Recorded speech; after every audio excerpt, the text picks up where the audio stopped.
Hello everyone, welcome to Commerce Positivity. This is Shifali here, and today we are going to discuss about some very important UPTGT PGT Commerce exam questions. तो अगर आप UP TGT PGT exam की तैयारी कर रहे हो और commerce subject से हैं तो आप इन क्वेश्चंस को एक बार ज़रूर देख लीजिएगा, ये आपके लिए बहुत ही हेल्पफुल होंगे। तो चलिए स्टार्ट करते हैं आज का वीडियो। पहला क्वेश्चन है, in a company internal auditor is appointed bye.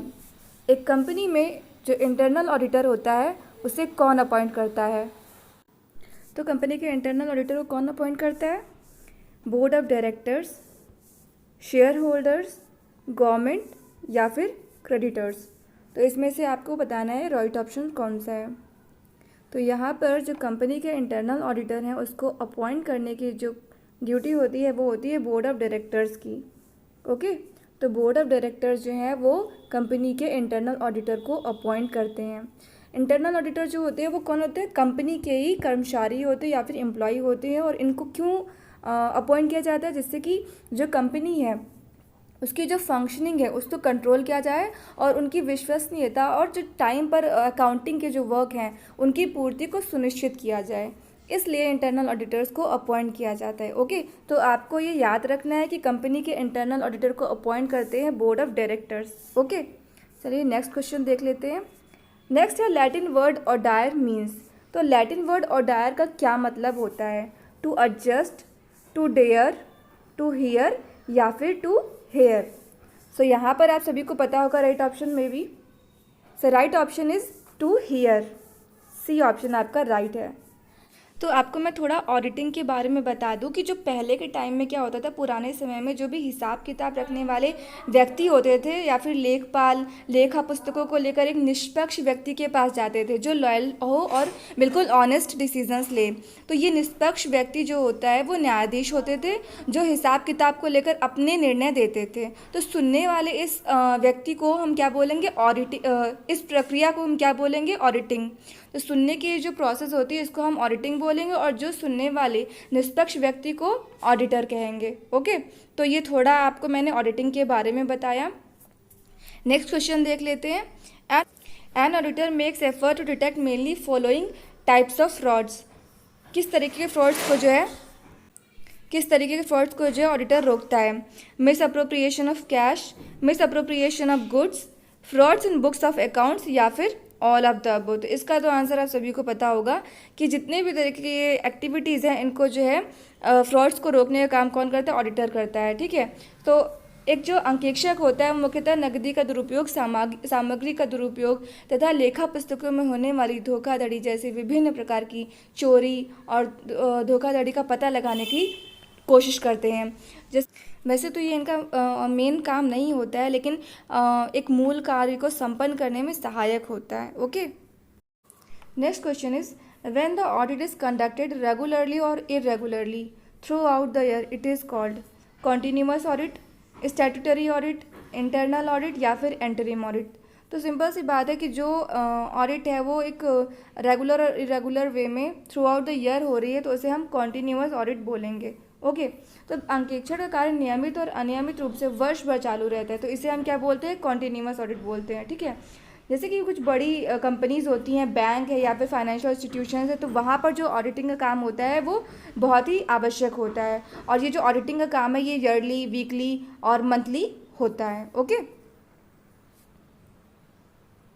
Next question है an auditor is not an insurer and all that he is required to do to exercise with the reasonable care and skill decision was given in the case of.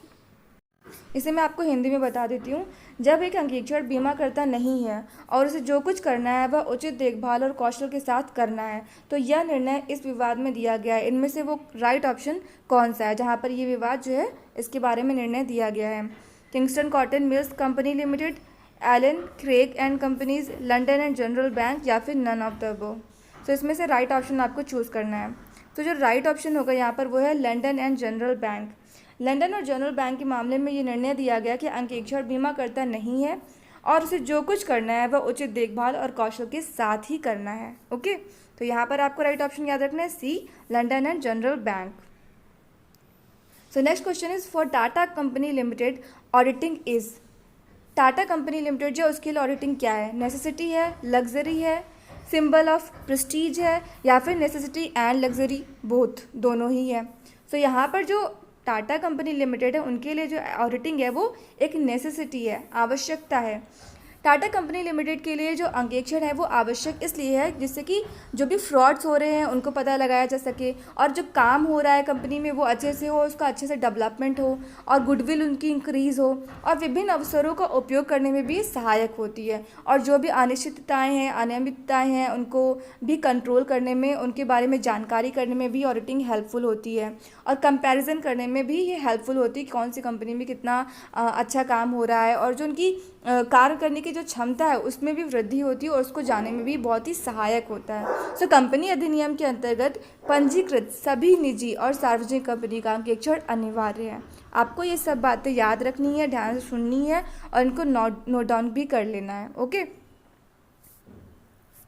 Next question है, when the audit is conducted regularly और irregularly throughout the year it is called as. ये question हम पढ़ चुके हैं, इसका right option था continuous audit. Okay, which of the following statement is correct. अब आपको इनमें से बताना है कि कौन सा स्टेटमेंट जो है वो करेक्ट है।